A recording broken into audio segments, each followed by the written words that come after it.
Here's a quick video on how to install the bracket on your Starlink. When you get it, this is what it looks like.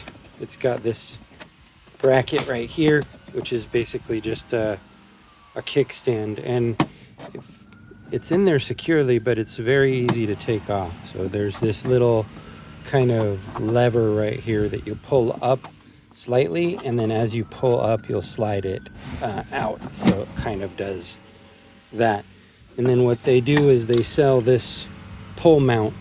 This will go on the top of any pole, and it's super easy to put that in. You just slide it like this. You don't need to pick up anything, and it kind of clicks in. And then if you need to take this out, you kind of lift up here, like I said, and slide it at the same time, and then it comes out.